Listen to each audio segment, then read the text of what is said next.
En 2021 participé en la presentación de los Premios Canarias en sus distintas vertientes. Hoy, en el propio Parlamento, cuando se van a cumplir 40 años de nuestra autonomía, vuelvo con el fin de reflexionar y también de subrayar la importancia de estos premios, que son los más importantes que otorga nuestra ciudadanía. Y lo digo porque es un premio que no está dado por nadie en particular, sino que está dado por una ley que regula, que fue aprobada en el Parlamento, de las primeras leyes de la primera legislatura, y que a través de unos jurados que actúan sobre propuestas de las distintas instituciones y de todas las administraciones que hay en Canarias, que hacen luego la propuesta final votada que el presidente termina firmando y ratificando. La importancia de estos premios es que son el signo imprescindible para ratificar la autoestima que el pueblo canario debe tener hacia sus antepasados y hacia su realidad actual. El premio viene a reconocer una larga vida dedicada a la investigación, al deporte, a las bellas artes, al patrimonio, y son en definitiva el premio a toda una vida, no a una ocasión o a una oportunidad aislada. No se debe confundir con otro tipo de condecoraciones, porque además, repito, esta es una propuesta que viene a través del propio Parlamento de Canarias. Fue creada en esa primera legislatura precisamente el mismo día que se tenía que celebrar el primer Día de Canarias.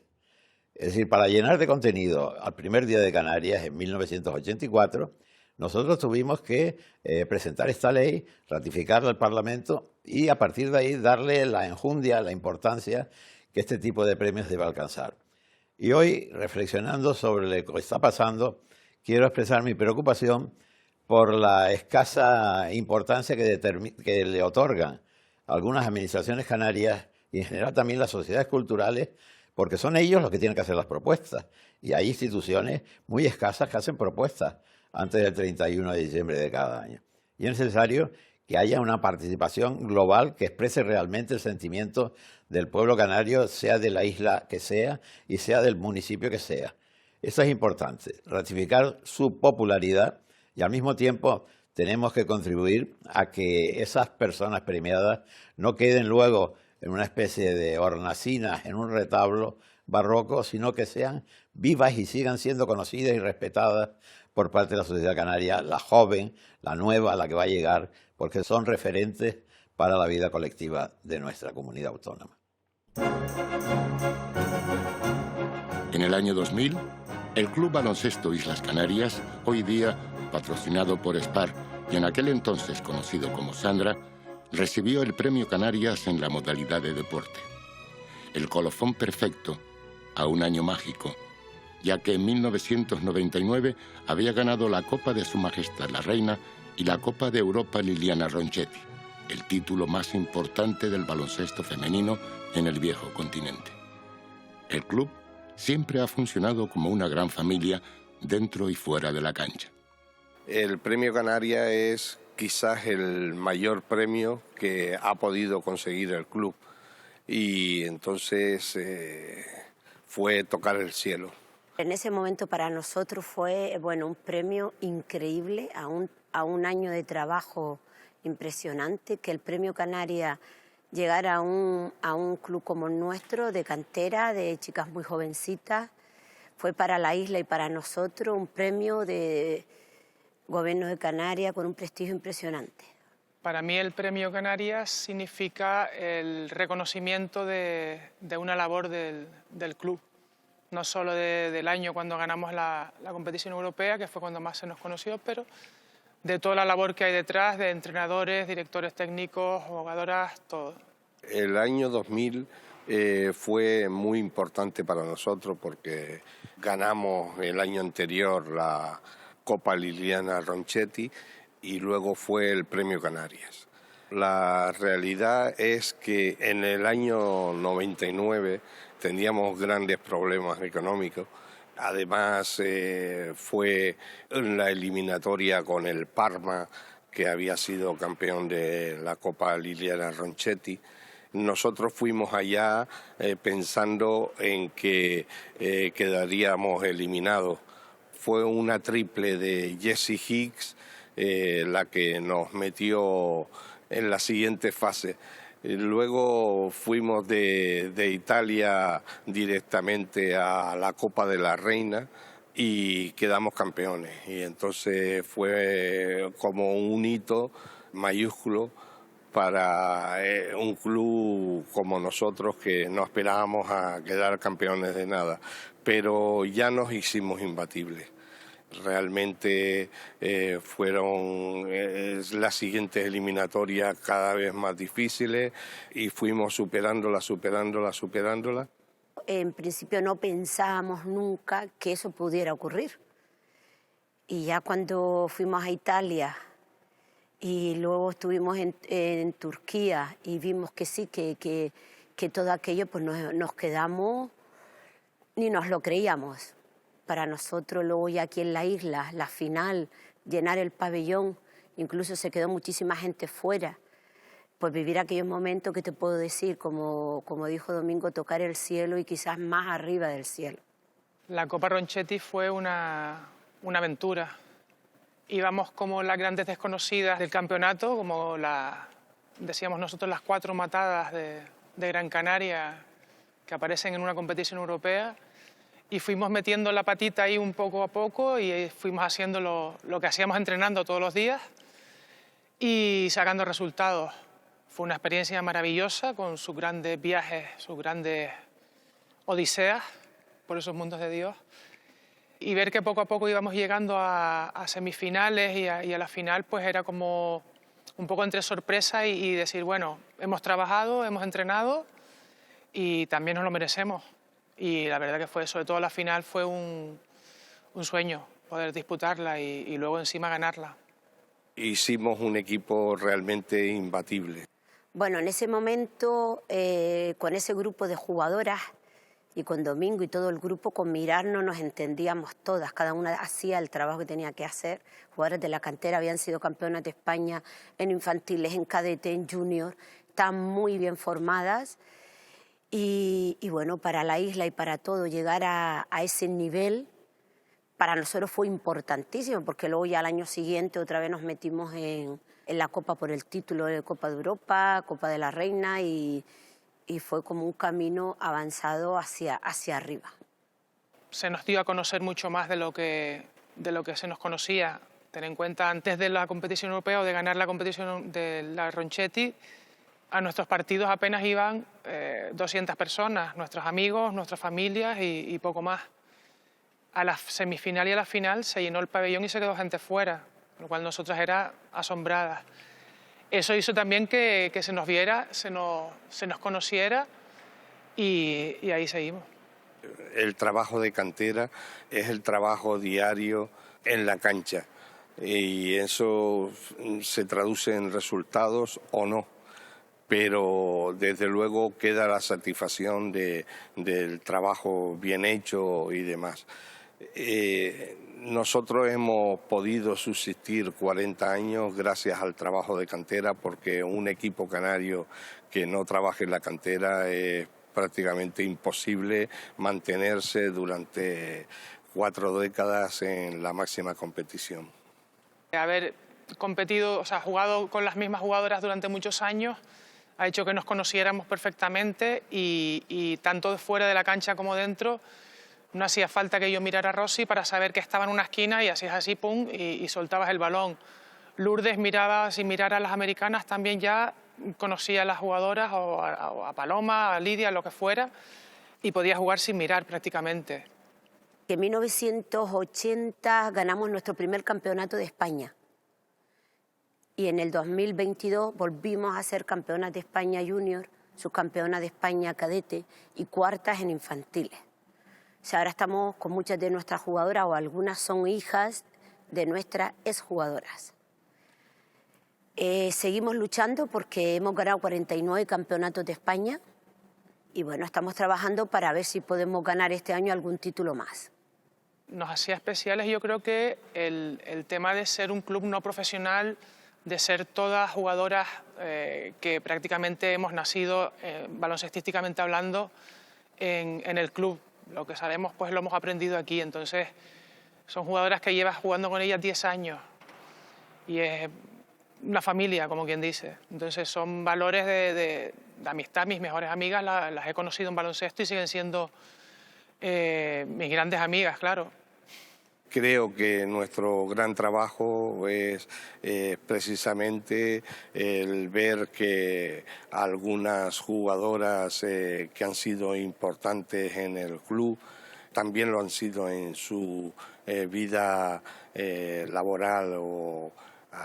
Ahí tenemos jugadoras que son grandes profesionales de la enfermería, de la medicina, de cualquier parcela de la vida que nos influya a nosotros.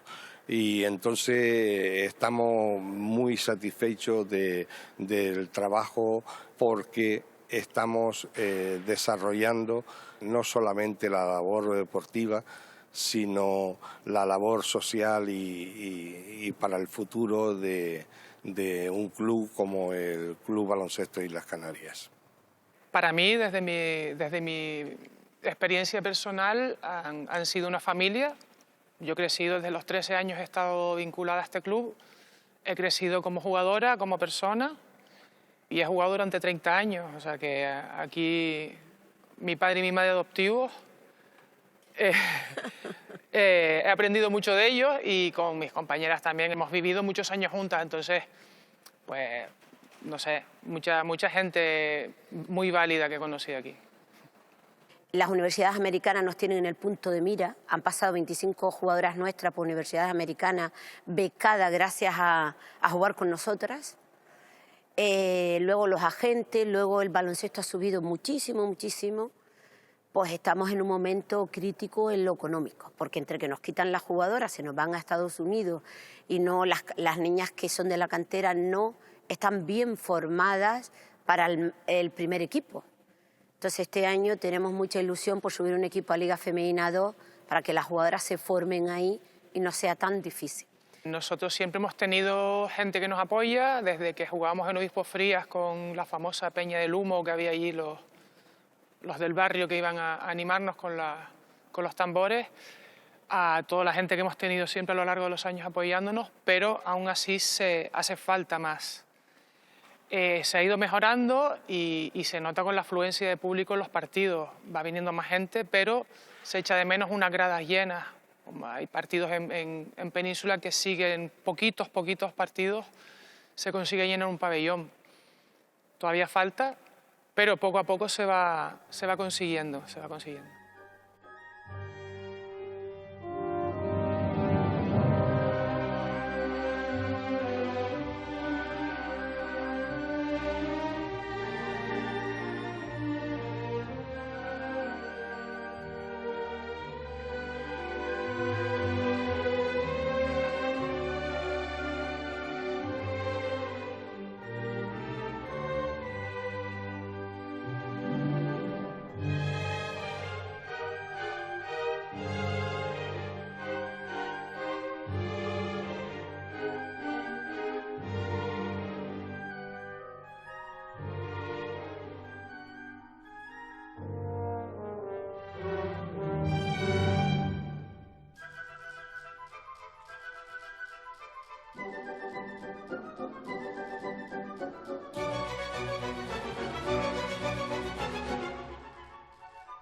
También quisiera recordar hoy la presencia en este programa de 3 premios canarios recientes, muy merecidos, que va desde el Silvo Gomero a 2 artistas, una del patrimonio, como es Rosario, otra que es de la pintura clásica, contemporánea, y que es Maribel.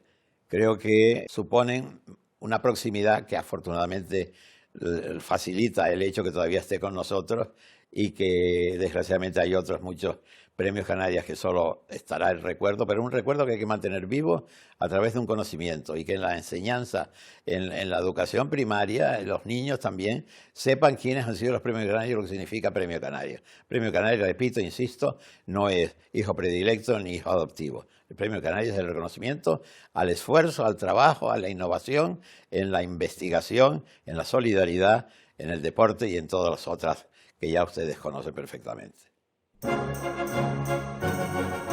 En 2021, Rosario Álvarez fue distinguida con el Premio Canarias de Patrimonio Histórico. Se reconocía así la excelente labor realizada por esta catedrática de Historia de la Música a la hora de rescatar, conservar y divulgar el patrimonio cultural de Canarias a través de la creación de archivos musicales.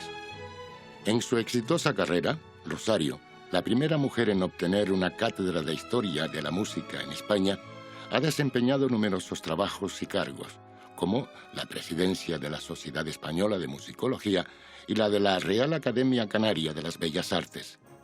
Los premios Canarias te cambian.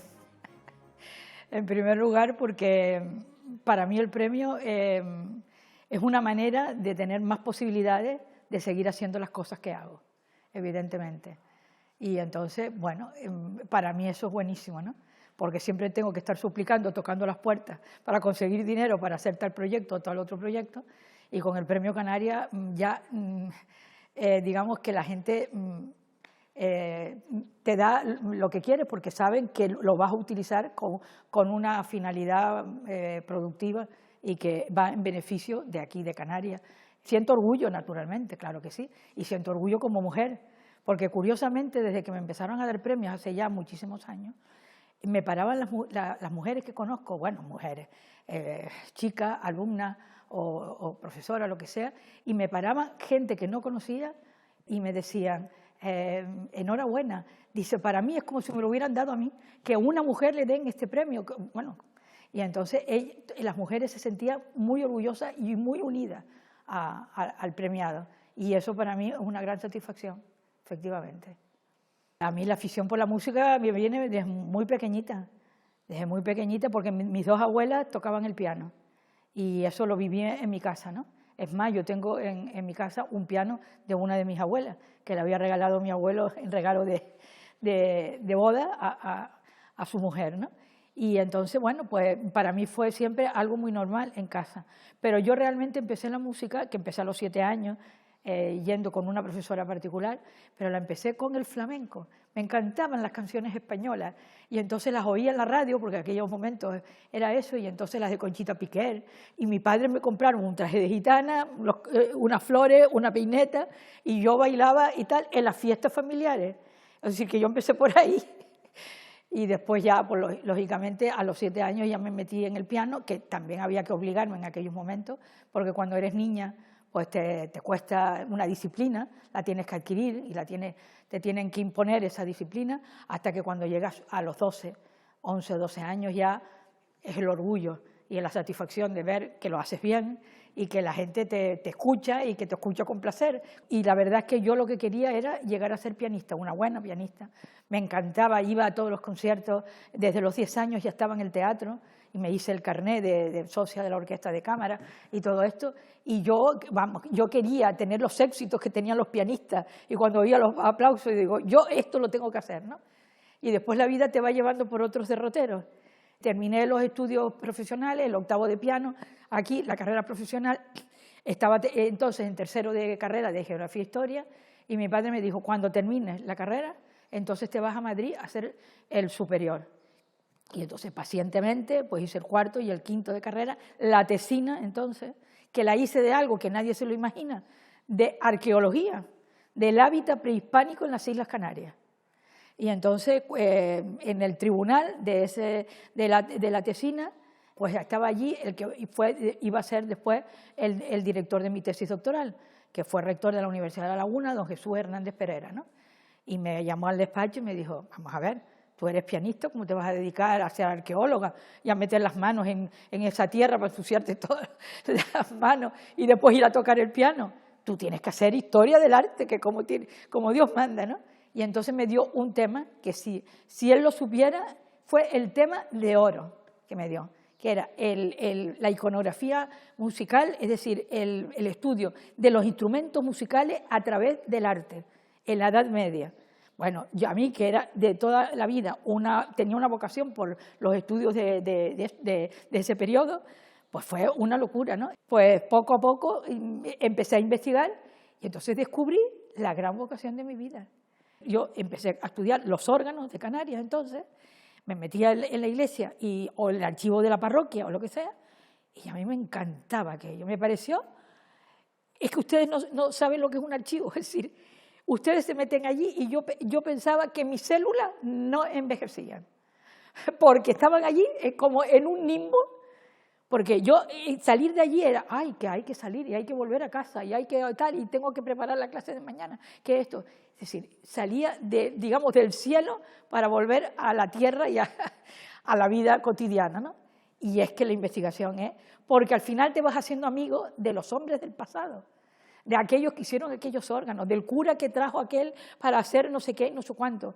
Y llegaba el momento de que cuando se te moría el personaje, decías, Dios, ¿y ahora que se ha muerto fulanito de tal, ¿no?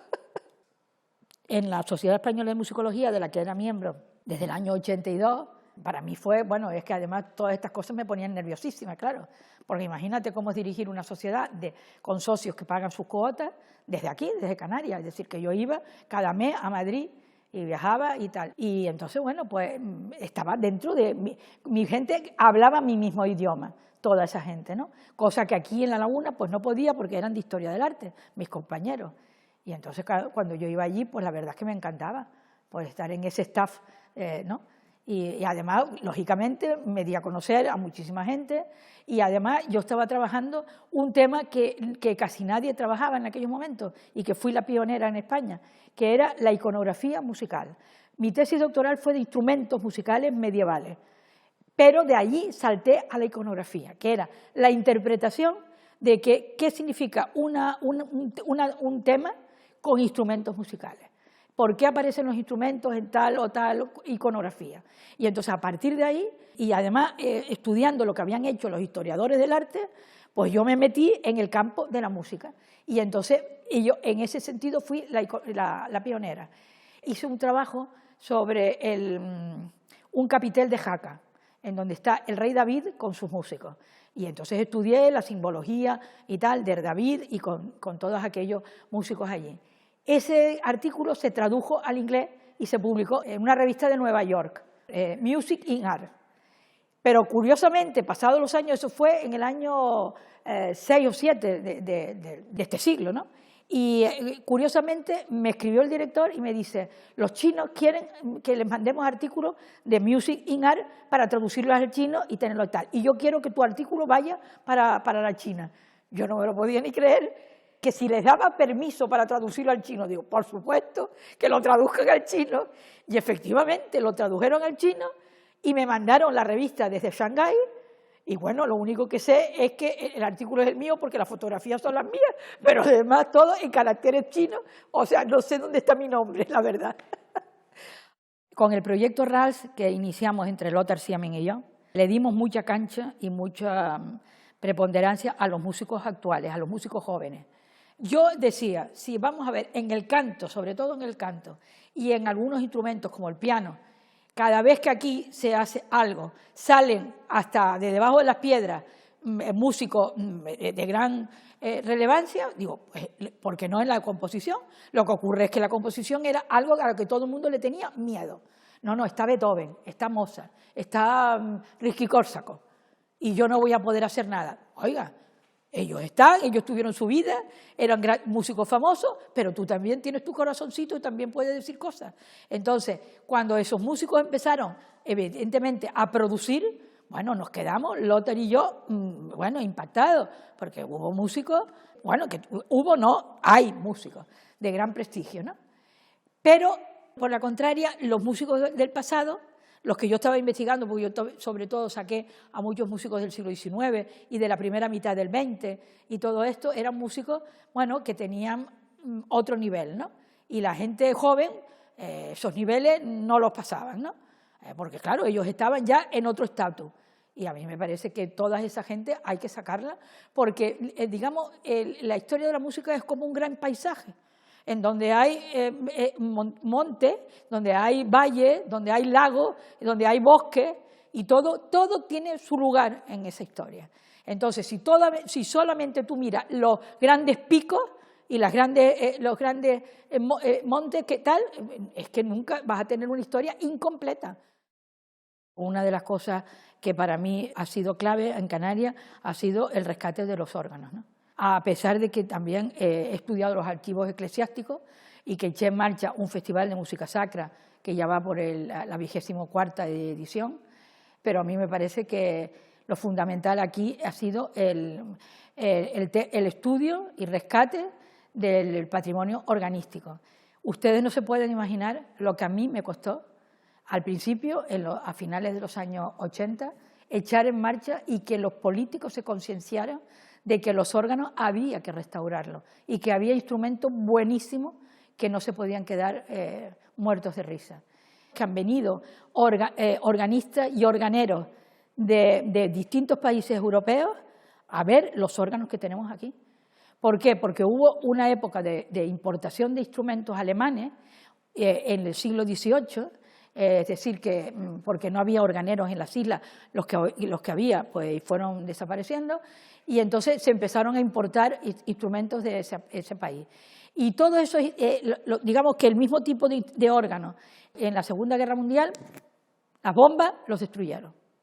Y entonces, claro, los aficionados al órgano allí venían aquí como locos porque teníamos instrumentos que ellos ya no tenían. Entonces, primero los órganos alemanes y luego, en el siglo XIX, los órganos ingleses. Y después, otra serie de nacionalidades. Es decir, nosotros aquí, como dijo un organero, y tenía toda la razón, Canarias es el museo del órgano europeo.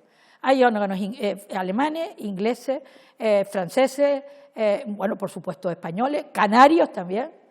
Esa variedad de instrumentos, cuando vienen los organistas, se quedan admirados de la riqueza que tenemos aquí nosotros en Canarias. La música en Canarias tiene un futuro y pienso que lo va a seguir teniendo. Es decir, que ahora ya que hemos despertado al mundo, creo que cada vez irá a más. Pero lo que no estoy demasiado conforme, y me gustaría que hubiera investigación. Es decir, necesitamos conocer, ampliar más el conocimiento del pasado. Pero la verdad es que no siento que haya una vocación por seguir estudiando la música en Canarias. Pero yo pienso que son periodos y que ya llegará el momento en que aparezcan otras personas que tengan ese mismo interés, ¿no? Es decir, la vida siempre te da sorpresa y ya aparecerán alumnos e investigadores que se preocupen otra vez por la música de nuestra tierra, ¿no? Sí.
Aunque duela, la muerte forma parte de la vida, y pese a que algunos galardonados con el Premio Canarias ya no están entre nosotros, por suerte, su legado permanece muy presente en nuestro pensamiento y nuestros corazones.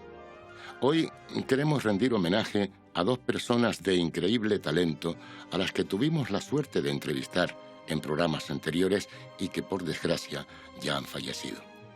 La cantante María Mérida, Premio Canarias de Cultura Popular en el año 2000, y el periodista y promotor cultural Martín Rivero, Premio Canarias de Comunicación en 2004, junto a su hermano Carmelo.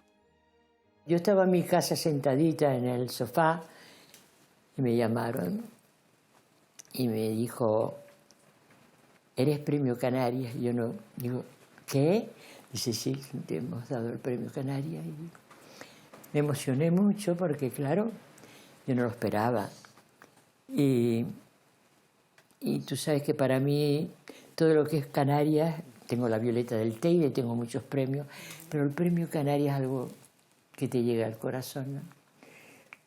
Orgullosa y sobre todo satisfecha de haber podido llevar la canción canaria a tanto inmigrante que lo necesita. Esa ha sido mi labor. Ellos me llamaban allí la voz del emigrante, ¿no? Porque me he recorrido los 5 continentes, ya lo sabes. Yo salí de una isla muy humilde, pero a través de los discos que yo hice con Néstor Álamo, pues iban a Radio Nacional y decían, ¿de quién es esta voz? Y así me empezaron a contratar. Tuve 5 años con Roberto Iglesias, 6 con José Greco y 10 con Tamayo. Son 21 años yendo fuera. Yo he estado en la península desde el año 47, 48, te voy a decir por qué. Porque yo pertenecía a coros y danza y yo iba con el grupo de Tenerife a cantar. Y entonces siempre quedábamos los segundos, los terceros. He estado en el María Guerrero, he estado en los mejores teatros, pero con coros y danza.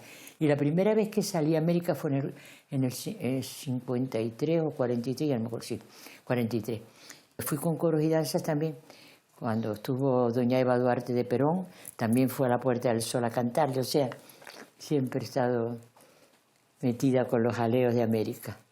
Y he estado en los 5 continentes, he estado en China 2 veces, en Japón.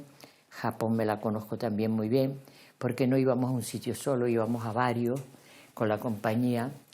Y en China estuve con Plácido Domingo. Tuvimos 15 días, 10.000 espectadores diarios en China. En Australia me pasó una cosa tan bonita. Estábamos trabajando y de repente salimos y había una niña con el traje de Tenerife vestida que me esperaba. Y eso para los canarios es algo tremendo, ¿no? También he vivido momentos muy tristes, porque yo siempre digo que si Venezuela, que si Canarias le debe a Venezuela, Venezuela le debe mucho a Canarias, porque los trabajos más tremendos eran en aquella época. En los mercados, cargando sacos de papa, los trabajos eran muy duros cuando yo fui al principio.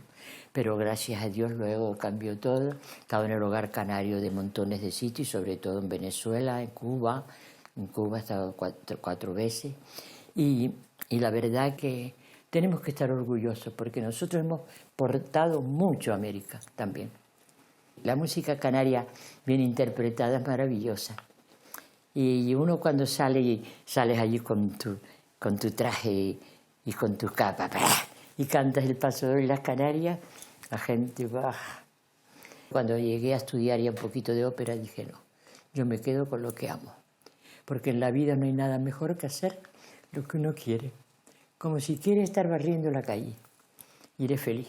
La felicidad es lo importante. Uno debe de cantar lo que de verdad siente.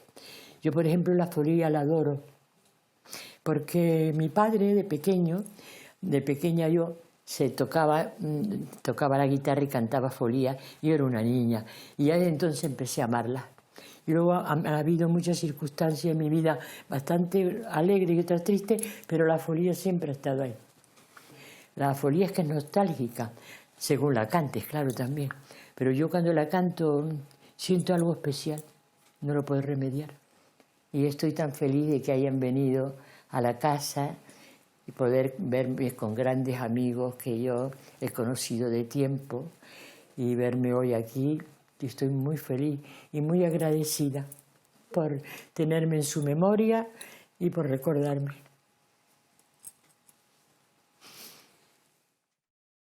Primero que nada, una gran alegría, ¿no? Y luego tuvimos que, de alguna manera, superar hasta los reproches de algunos que decían qué jóvenes para recibir el Premio Canarias de Comunicación, ¿no?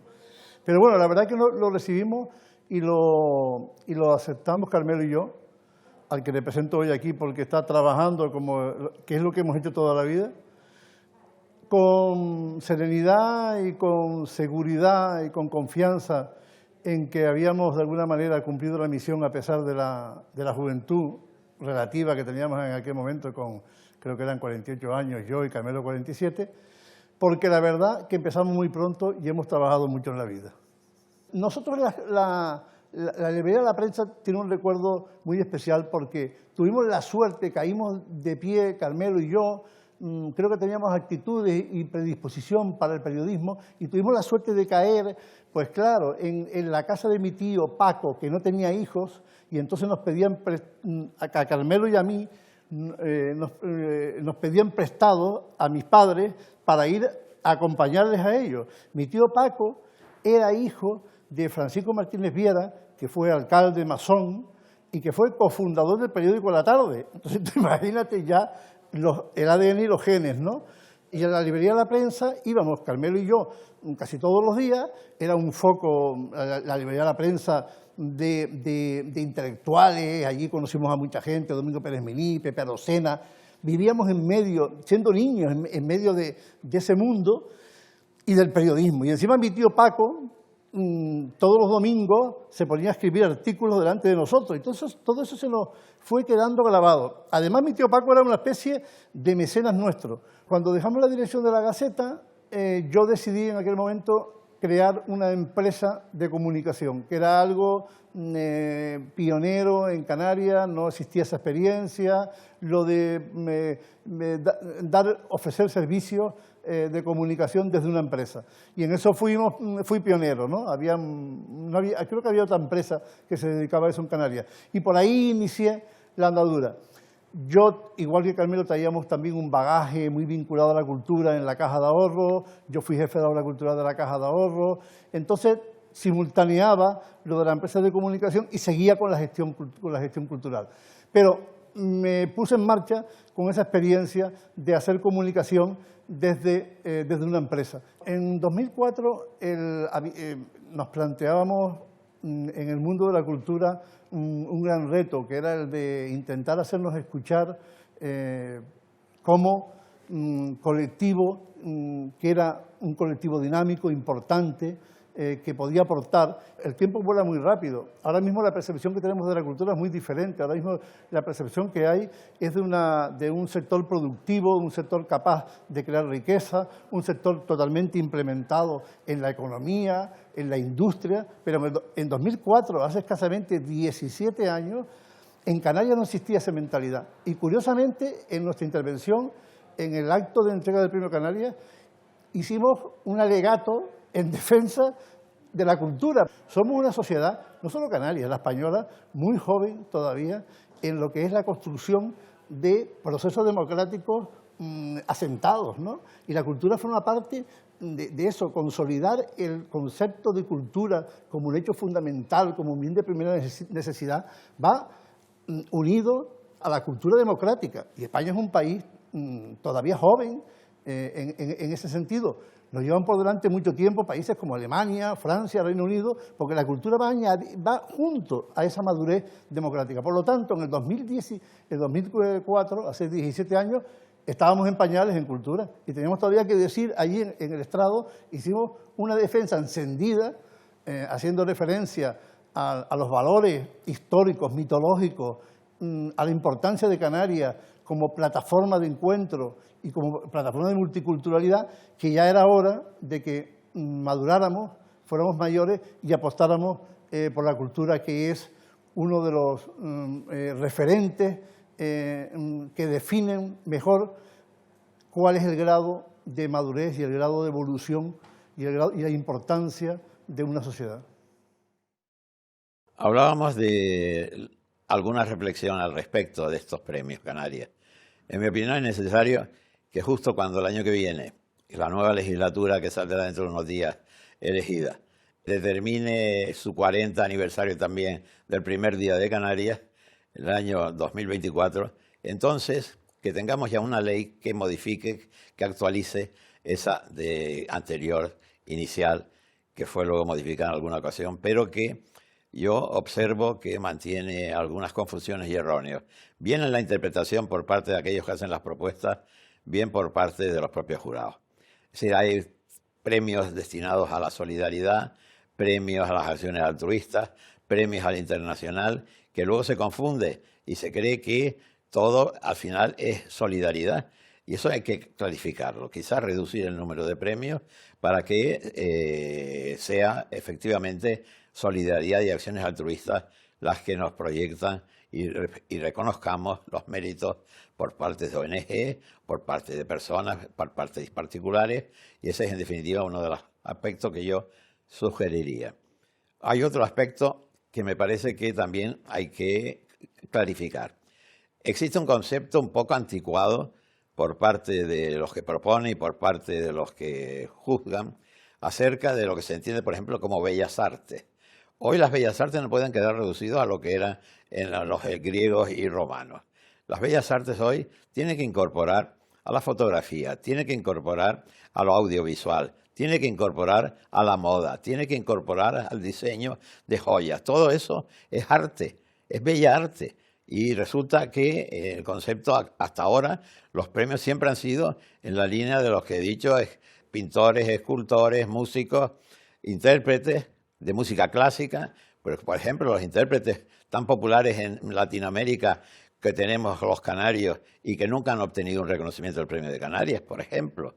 O también la incoherencia en una comunidad como la nuestra de que no nos respetamos y que la lucha canaria nunca ha tenido un reconocimiento en un premio de deportes de Canarias. Estas son cuestiones que en el futuro las instituciones deben considerarlo, reflexionar, y hay personas que necesitan ser reconocidas, que su actividad es tan meritoria como la que pueda estar desarrollando un artista clásico. 2021 fue el año en que se le otorgó a María Isabel Nasco el Premio Canarias de Bellas Artes e Interpretación, en lo que se puede interpretar como un reconocimiento a la extensa y fructífera carrera de esta polivalente artista multidisciplinar que no ha dejado de sorprendernos con sus constantes cambios de estilo y técnicas, siempre en una constante investigación en la materia y en el lenguaje plástico. Desde su manejo de la pintura abstracta hasta sus escultopinturas, pasando por su labor como docente o investigadora, María Isabel ha demostrado ser una artista tan inquieta e inconformista como brillante. Un honor y un reconocimiento inesperado, porque fue una sorpresa muy bonita.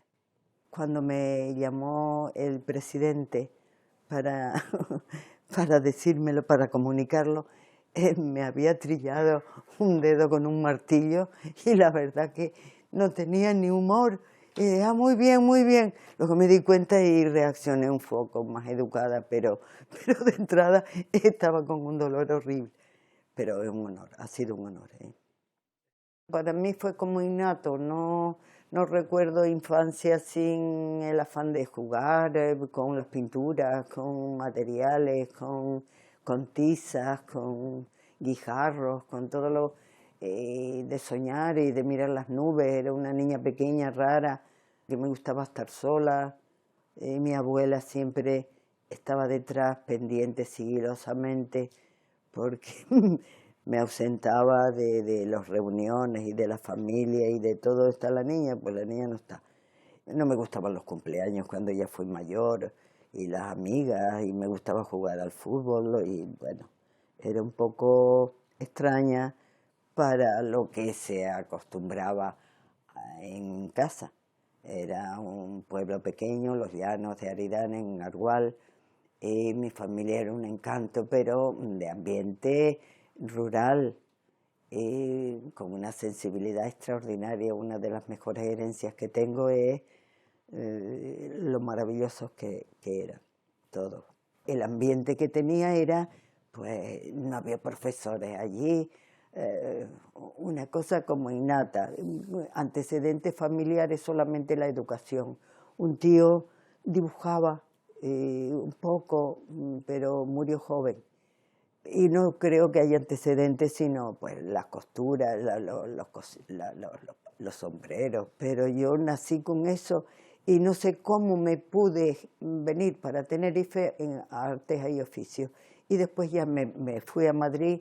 Cuando pasó a hacer escuela, me fui a la de San Fernando de Madrid, que fue de los primeros traslados que hubieron, y me tuvieron un año de prueba para convalidar si me dejaban pasar o no.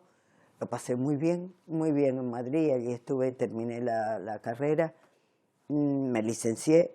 Cuando regresé por circunstancias familiares a Tenerife, fue dejar todo el ambiente que tenía con compañeros muy buenos que tuvieron relevancia a nivel nacional y que yo podía haber seguido en Madrid y haciendo mis Américas y también tener una proyección internacional y no tener que volver aquí, que me encantaban las islas porque soñaba todas las noches con el mar, fuerte obsesión, y con las comidas y el olor a mar y a Canarias, algo, pero que lo hubiera pasado, vaya. Pero ya estaba esperando a mi primer hijo, ya me quedé aquí y entonces esa ruptura fue importante. Y curiosamente, a pesar de tener una formación académica, borré toda la pizarra y me lancé. Encontré en la calle, mirar el ambiente, la playa, como estaba tan obsesionada, las oxidaciones del mar, de las piedras, del petróleo que dejaba los brillos en las piedras del alquitrán. Entonces me fue apasionando ese mundo y borré toda la mímesis del estudio y del ilusionismo para lanzarme a una aventura imprevisible, porque no sabía dónde me iba a llevar. Una montaña de chatarras maravillosa que eran de los tranvías, que estaban desguazados por lotes para la chatarra, para vender. Lote número 10, lote número 4. Bueno, y me dio una tristeza porque por un lado era ese mundo de oxidaciones de máquinas en desuso, que los habían utilizado los hombres para su aprovechamiento, para su uso, para sus necesidades, y estaban allí tiradas para la venta y en desguace por lotes. Y empecé a dibujar como una loca y a traer latas de bidones oxidados, preciosos, pero claro, la pintura no me bastaba. Los traía al estudio, los ponía como modelo, como si fuese un bodegón, y me dedicaba a mirar y decía, pero ¿cómo puedo conseguir esas oxidaciones? Hasta que ya cogí el metal, que no sabía, porque lo mío no es escultura, lo mío para mí sigue siendo, aunque le pusieron el título y le ponen los títulos a las tendencias y a los movimientos, algunos acertados, otros no, en mi opinión, y me pusieron escultopintora o escultopintura. Pero yo siempre he dicho que, bueno, puede ser escultura de suelo, de pared, de mesa, pero lo mío es bidimensional, tiene los mismos principios, los mismos elementos que tiene una pintura, forma, volumen, color, pero es bidimensional, no se rodea, no es un objeto que uno abrace, que uno circule alrededor. Bueno, puede circular alrededor, pero vaya, la idea que tengo de escultura es tridimensional y lo mío es bidimensional. Puede abultarse, puede sobresalir 10, 15 centímetros, lo otro lo fingía, pero abandoné el estudio, abandoné la mímesis y abandoné todo, y así estuve 20 años con los metales. Y además iba contracorriente, porque mientras estaba toda la transvanguardia italiana, yo estaba haciendo esa obra, que no tenía nada que ver. Parecía el salmón cuesta arriba. Bueno, lo mismo se podía quedar en el intento el salmón, el pobre, que llegar a su destino. Y he sido siempre así una contradicción y una inconformista. En el fondo, yo soy figurativa. Me baso en la realidad y yo la transformo a mi interior. Por ejemplo, estos son puertas o fragmentos de contenedores, Pues no pongo el contenedor total, pero sí cojo un fragmento. Quiero decir que hasta cierto punto hago innovación, pero siempre me baso un poco en la figuración, en la realidad que me envuelve. Esa realidad yo me la tomo como quiero. Y fragmento o cojo la zona que más me interesa, el resto pues lo obvio o no lo quiero, o es para, lo compongo como me apetece o como quiero. Siempre he procurado en la pintura no solamente la estética o la técnica, sino transmitir un mensaje, y si eso parece un poco trascendente, sí tener un motivo o por qué hago eso. Para mí es un compromiso, el arte para mí es comunicar, pero también expresar, como los escritores, Domingo Pérez Mini decía que escribía para que lo quisieran, o muchos novelistas, pero yo no quiero que me quieran, sino comunicarme con los demás, es mi medio de expresarme, y también me implica para mí un compromiso grande con el momento que vivimos, con la realidad que nos rodea, con si podemos mejorar al ser humano, si podemos hacer bien sin imponer, o si hay que imponer, pues se impone como una medicina, como un aceite de ricino, si es para mejorar. Hago desastres y cambio y no quiero aburrirme y no me estanco, soy inconformista y cambio los temas porque soy aparentemente como tranquilita, pero por dentro soy una revolución en el sentido de inconformismo, de una violencia arraigada que no sé dónde porque la tengo, pero la tengo. Tengo una asignatura pendiente muy arraigada. Siento decirlo, que no es bonito, ni alegre, pero lo tengo que decir, porque me hubiera gustado ser más internacional. Y no pudo ser. Y entonces, pues bueno, soy de provincia. A estas alturas de mi vida no puedo hacer las Américas. Y espero que cuando me muera, algún loco por ahí quiera hacer una exposición y cosas de esas maravillosas. Pero que ahora tampoco me importa. Yo necesito un ritmo lento de meditación, de maduración, de cambio. Estoy cambiando porque si no cambio me aburro mucho. Yo no comprendo cómo pueden seguir. Hombre, sé que es comercial, sé que se tiene dinero y se puede viajar, pero yo lo sacrifico por no aburrirme. Pues si no vendo, no vendo. Pero no me aburro. Cambio y soy dueña de mi libertad, de mi creatividad y de mis desgracias. Total. He trabajado, he disfrutado pintando y haciendo mis locuras, pero también he trabajado mucho, ¿sabes?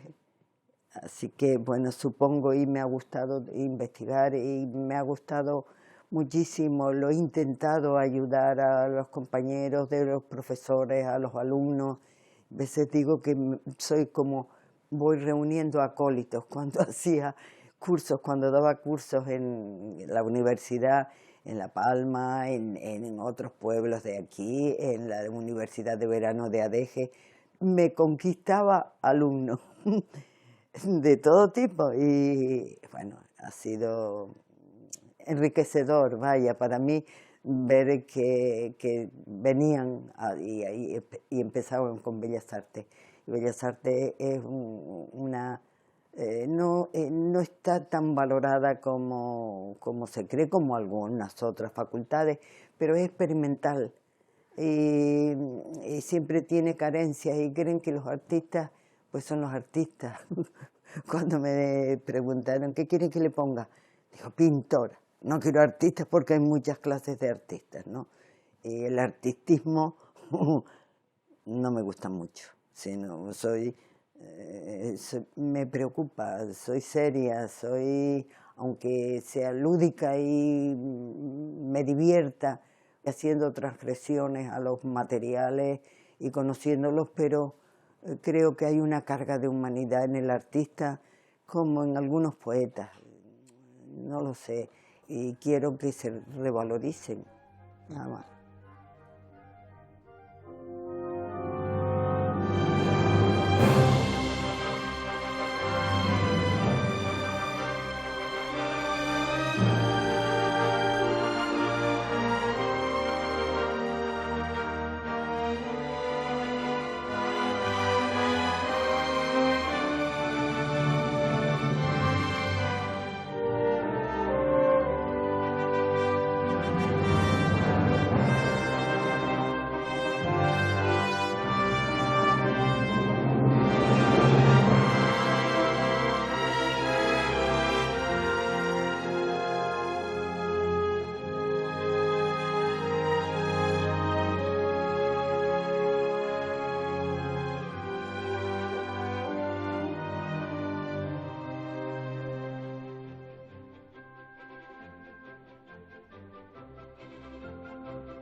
Isidro Ortiz siempre ha trabajado por y para su isla natal, La Gomera, lo que le llevó a ser reconocido con el Premio Canarias de Cultura Popular en 2009 por su defensa continuada de los valores etnográficos tradicionales de la isla colombina. Artesano y maestro del tambor, ha realizado una gran labor a la hora de conservar los romances de la isla de La Gomera. Pero si por algo sobresale especialmente Isidro, es por su extraordinario trabajo con el silbo gomero, logrando que esta ancestral técnica de comunicación no haya caído en el olvido y que las nuevas generaciones se muestren muy interesadas en aprenderla y preservarla.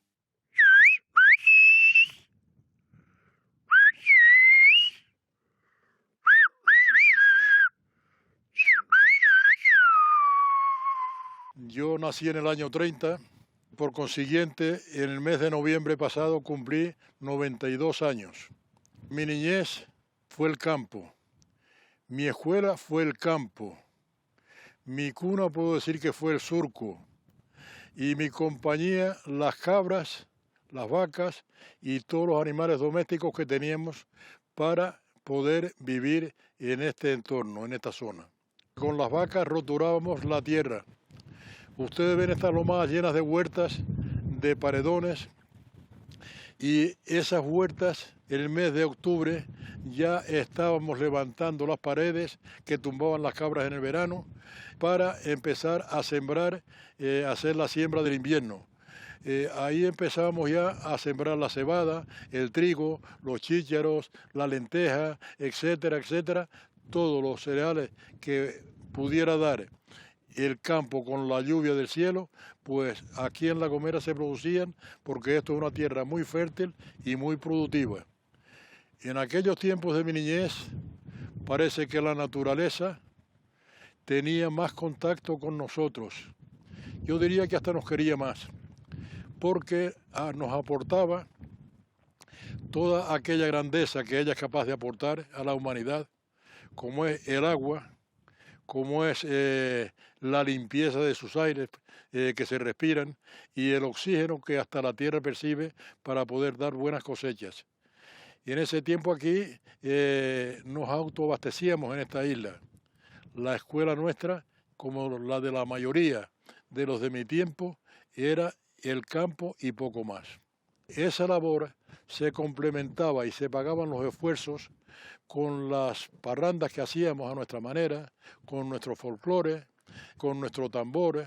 El tambor imaginariamente, incluso hasta lo llevábamos y detrás de las vacas tarareábamos algún romance de vez en cuando. en la era cuando estábamos en las trillas y el aire se paraba, que no podíamos separar la paja del grano, descansábamos hasta que volviera el aire y en ese tiempo en cualquier sedazo hacía de tambor y ahí cantábamos un romance y lo respondíamos y así íbamos pasando el tiempo. Aquí había un medio de comunicación y todavía hoy lo sigue habiendo, gracias a Dios, que era el silbo de La Gomera, el lenguaje silbado de esta isla. Ustedes están conociendo esta isla que ven que son barrancos y laderas por todas partes. Pues en esos barrancos y laderas se sembraba y se pastoreaba. Pero también los mensajes tenían que caminar de extremo a extremo de la isla. ¿Qué se hacía con este lenguaje silbado? Pues cuando la distancia que tenía que recorrer el mensaje era muy larga, había unos intermediarios que lo recogían y lo lanzaban al más allá. Y luego al otro, el otro, y así, de sur a norte de la isla, se salía y el mensaje llegaba a su destino en poco rato, en poco tiempo. Fue un medio de comunicación que favoreció mucho a esta isla porque le evitó muchos esfuerzos. En línea recta uno puede silbar a lo largo de 2 kilómetros en línea recta, pero ¿cuántos kilómetros se está ahorrando de caminar? Pues bastantes kilómetros con las laderas que hay que subir y bajar, cruzar el barranco, para volver y subir y bajar. Eso servicio nos prestaba el silbo. ¿Por qué teníamos que recurrir al silbo? Porque en ese tiempo aquí no habían coches, no habían carreteras, no habían teléfonos, no había ningún medio de comunicación que no fuera el lenguaje silbado.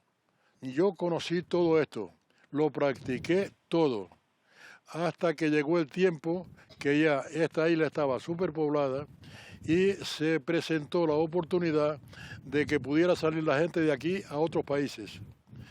Hasta ese tiempo aquí éramos amos y medianeros. A mí me tocó siempre, igual que casi todos los de la meseta, ser medianero de los amos que vivían en los pueblos costeros donde la vida era mucho más fácil. Se abrieron las puertas del exterior y ya la gente empezó a salir a otros sitios, a otros países como Cuba primero, Venezuela, Santo Domingo, Europa, Francia y Suiza, Holanda, Alemania.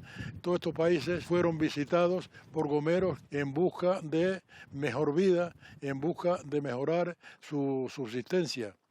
Y con ellos caminaban nuestras costumbres. Pero ¿qué pasaba? Que nuestras costumbres de esta isla en otros sitios no las practicábamos. Si acaso cuando pasaba el tiempo, en cada país, en cada lugar de esto, se organizaban los gomeros o los isleños, los canarios, y hacían la Casa Canaria en Cuba, la Casa Canaria en Venezuela, la Casa Canaria en Alemania, y ahí acudían todos. Ahí recordaban sus tierras y sus costumbres, pero solo recordarlas y mencionarlas, practicarlas nunca, porque no se podían. De tal forma que cuando hemos vuelto a retroceder, a volver a nuestra tierra, pues nos hemos encontrado con que aquí de lo que dejamos, nada. Lo que dejamos había salido todo con sus emigrantes hacia afuera y todo se había quedado en el olvido.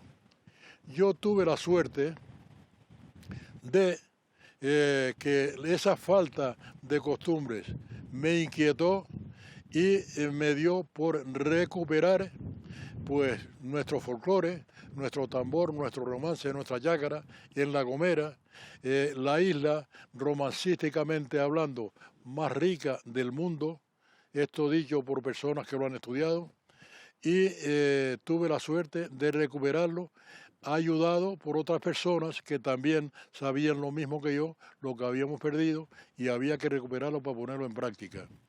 Lo logramos. Y luego, cuando ya esto estaba asegurado en La Gomera, garantizado otra vez, me llegó la idea de volver a recuperar el silbo, el lenguaje silbado. Esto, como la mayor parte de la gente del campo se había ido ya a los pueblos y a otros sitios, el campo aquí, la meseta de la isla, estaba muy poco poblada. Y ya había algún teléfono que otro. Ya empezaron a salir las carreteras. Por consiguiente, los medios de comunicación avanzaban y el progreso se veía que pasaba por aquí, pero que a medida que iba llegando el progreso, esta comunicación fácil y discreta, pues el silbo que era, pues qué sé yo, público y que todo el mundo lo practicaba y lo entendía, pues empezó a descender, como si fuera un rodillo que viene y se lo va llevando todo. A donde fue el silbo, a los pueblos costeros, a donde están los institutos, a donde vive la gente, a Tenerife, a Gran Canaria, a otros sitios. Con esta gente se fue el silbo, con ellos se fue quedando en el olvido. Aquí yo vi todo eso y me vino la inquietud de volver a recuperarlo. Tuve la suerte de, valiéndome también de director de colegios, de delegado de educación en la isla, de inspectores, de autoridades educativas en el gobierno de Canarias. Con todas estas cosas llegué hasta ellos, ellos lo vieron que era un valor a conservar y lo conseguí hasta el punto de que toda esta gente, por lo que había conseguido y lo que había luchado por las tradiciones de mi tierra, pues volvían a estar vivas. Ya me han concedido varios premios oficiales, medalla de importante del turismo del gobierno de Canarias, otras, pero la más grande que he tenido ha sido el Premio Canarias. Premio de Canarias 2009, eso para mí fue lo más grande. Eso para mí fue un orgullo. Eso para mí fue pensar y hacerme pensar que yo había hecho un trabajo pues a tener en cuenta y que era considerado por toda la gente que lo conocía y que tenía un valor pues como lo tiene, muy importante. De modo que para mí el estar aquí hoy con ustedes, grabando esta conversación por ser un premio de Canarias, para mí es muy grato. Me siento satisfecho porque de alguna manera he sido tomado en cuenta y he sido bien pagado con la consideración que me ha tenido la humanidad, las instituciones y todo el mundo en general. Los premios tienen también que reflejar la evolución del tiempo. El siglo XXI no es igual que el siglo XX. Las nuevas tecnologías nos dominan y estamos al servicio de ellas y tenemos que fomentar, y sin ellas no va a haber economía sostenible, sin ellas no va a haber economía digital, hay que incrementar la cultura informática y eso también genera nuevas profesiones y nuevos investigadores en áreas que hasta ahora se han considerado como al servicio de la empresa, ¿no? Yo creo que es al servicio de la sociedad. Todas estas nuevas tecnologías, con los controles y los límites que habrá que imponer frente a posibles abusos y excesos, pues yo creo que es necesario también que en el futuro los premios Canarias tengan en cuenta en el sector de la investigación a toda esta actividad nueva que está surgiendo, que va a ir desarrollándose a lo largo de los próximos años.